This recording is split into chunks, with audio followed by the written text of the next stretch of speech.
Note de cours Sciences, secondaire 4 ST-STE, chapitre 4 Univers technologique, 2.4 à 2.6. Section 2.4.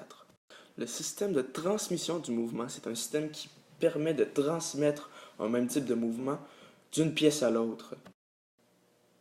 Un organe moteur, c'est un organe qui met le système en mouvement. L'organe récepteur, c'est l'organe qui reçoit le mouvement engendré par l'organe moteur. Et l'organe intermédiaire, c'est l'organe qui conduit le mouvement de l'organe moteur à l'organe récepteur. Un système de roue de friction contient deux roues dont l'une est entraînée dans un mouvement de rotation en contact avec l'autre. Pour que le système fonctionne bien, il faut y avoir un frottement assez important pour limiter le glissement entre les deux roues. Ainsi, on doit tenir compte de l'adhérence des matériaux entre eux pour mieux obtenir un roulement optimal. Les roues de friction tournent en sens inverse l'une de l'autre ou autour d'axes différents. Voici un exemple de roue de friction. Le système de courroie et poulie, c'est un système contenant deux poulies ou plus et une courroie. La rotation d'une poulie engendrera la rotation des autres grâce à la courroie qui est l'organe intermédiaire. Le système de transmission du mouvement repose sur le même principe que le système de roue de friction, c'est-à-dire l'adhérence. Selon le type de courroie et de gorge utilisé, on peut réduire le glissement entre la courroie et les poulies. Les gorges, ça va être l'intérieur de la poulie. C'est-à-dire, s'il y a une courroie avec des petites dents, eh bien, la poulie aura une gorge avec des embouchures pour accueillir la courroie. Le sens de rotation dépend du positionnement de la courroie. Lorsque la courroie passe directement d'une poulie à l'autre, la rotation sera du même sens. Lorsque la courroie est positionnée en forme de 8, le sens de rotation de la poulie sera inversé. L'engrenage est un système composé de roues dentées qui permet la transmission de mouvements de rotation. Elles servent à résoudre les problèmes qu'engendrent les systèmes de roues de friction. Les engrenages évitent les glissements. Il existe plusieurs types de roues dentées avec des formes et dentures différentes. Les engrenages à roue droite ayant une denture droite. Les engrenages à roue droite ayant une denture hélicoïdale. Les engrenages à couronne et pignon ayant une denture droite et les engrenages à roue conique ayant une denture droite. Les engrenages permettent de changer l'axe de rotation. Le système de chaîne et roues dentées permet de transmettre un mouvement de rotation entre deux roues dentées ou plus par l'intermédiaire d'une chaîne. Ce système sert à transmettre l'axe de rotation, tout comme le système de courroie et poulie. Le système de roue dentée vis sans fin est composé d'une roue dentée, droite ou hélicoïdale, et une vis à filetage hélicoïdale. Elle change l'axe de rotation. Section 2.5. Le système de transformation du mouvement, c'est un système qui transforme un mouvement de rotation en un mouvement de translation ou un mouvement de translation en mouvement de rotation. Un système de vis et écrou, c'est un système qui permet de transformer le mouvement de rotation de la vis en mouvement de translation. La liaison entre la vis et l'écrou devient un guidage hélicoïdal. Lorsque la vis est l'organe moteur et qu'on empêche l'écrou de tourner, la rotation de la vis est transformée en translation de l'écrou. Si l'écrou est l'organe moteur, eh bien, et qu'on empêche la vis de tourner, eh bien, la rotation de l'écrou est transformée en translation de la vis. Un système de bielle et manivelle transforme un mouvement de translation en mouvement de rotation ou vice-versa. Il existe aussi une variante de ce système, le système à bielle, manivelle et coulisseau. Ça fait la même transformation de mouvement. Vous voyez les exemples à la droite de l'écran. Un système à pignon et crémaillère transforme le mouvement de rotation du pignon en mouvement de translation de la crémaillère ou vice-versa. Ce système se compose d'une roue dentée appelée pignon qui tourne sur une barre dentée appelée crémaillère. Voici un exemple de pignon et crémaillère que l'on utilise tous les jours. Une voiture. Eh bien, lorsqu'on tourne le volant de la voiture, ça fait tourner un pignon qui va ainsi tourner sur une crémaillère, ce qui va faire tourner les roues. Un système à cam et tige guidée transforme le mouvement de rotation de la cam en un mouvement de translation de la tige guidée. En tournant, la cam fait bouger la tige guidée dans un mouvement de va-et-vient, translation bidirectionnelle. Ce système contient aussi un mécanisme qui maintient, grâce à la force d'un ressort ou la gravité, en contact entre la cam et la tige guidée.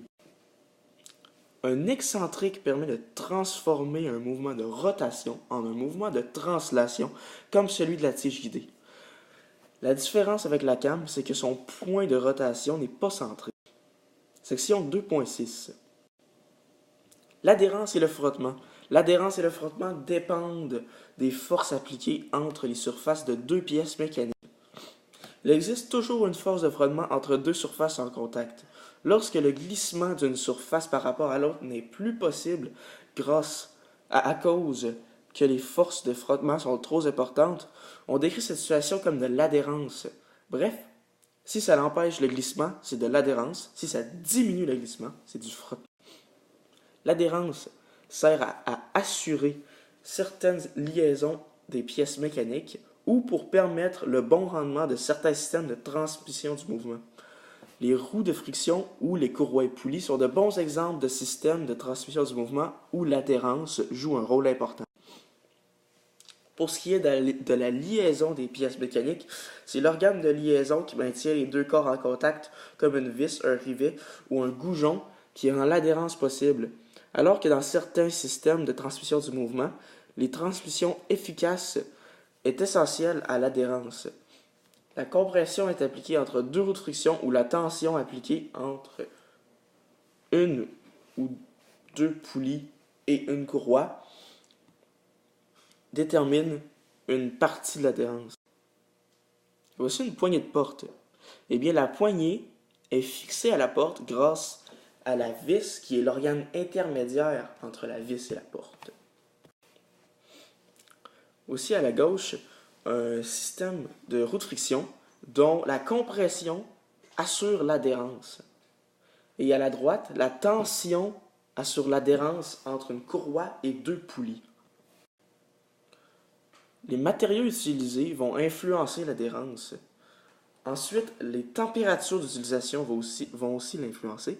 Et le poids des pièces vont finalement influencer l'adhérence aussi. Le frottement. Il est important de savoir que le frottement entre les différentes surfaces n'empêche pas le mouvement des pièces. Cependant, ce dernier peut entraîner de l'usure et des pertes d'énergie. Heureusement, il est possible d'y remédier. Un lubrifiant. C'est une substance onctueuse qui réduit le frottement entre les surfaces. La première façon de cesser le frottement entre deux surfaces est l'emploi d'un lubrifiant. L'huile, de même que l'air, peuvent servir comme lubrifiant. L'huile forme un film protecteur qui, par ce fait, diminue le frottement entre les deux surfaces. Cependant, puisque l'huile réduit le frottement, l'huile disparaît progressivement. On se doit donc d'en remettre. Un autre exemple est celui de l'air. Sous pression, ce dernier forme un coussin qui empêche les deux surfaces de se toucher. La lubrification limite le frottement et l'usure. Comme vous voyez, cette personne ajoute un lubrifiant sur son système de roues dentées et chaînes pour diminuer le frottement et l'usure. Le roulement, organe destiné à diminuer les frottements entre les pièces glissant l'une sur l'autre. La deuxième façon est celle des roulements, à billes, à cylindre et à cône. Ces derniers transforment un mouvement de glissement avec frottement pour une rotation avec peu de frottement. Les roulements sont utilisés pour des roues de bicyclette, des patins à roues alignées et les transporteurs à rouleaux. À la gauche, il y a un roulement à billes et à la droite, un transporteur à rouleaux qui facilite le transport des caisses. Quelques démonstrations, celles d'une clé à molette et celles d'une course d'accélération. Eh bien, lorsqu'on utilise une clé à molette, on fait tourner l'écrou, ce qui va tourner sur une crémaillère et ce qui va monter ou descendre la pince. Lors d'une course d'accélération, on a besoin d'une très grande adhérence du pneu au sol pour garantir une accélération de pointe. Quelques métiers ou applications en lien avec le sujet. Mécanicien et génie mécanique pour des moteurs automobiles et bien d'autres choses. Voici la formation pour devenir mécanicien. Voici la formation pour devenir ingénieur en mécanique. Et voici un court vidéo sur le fonctionnement d'un moteur.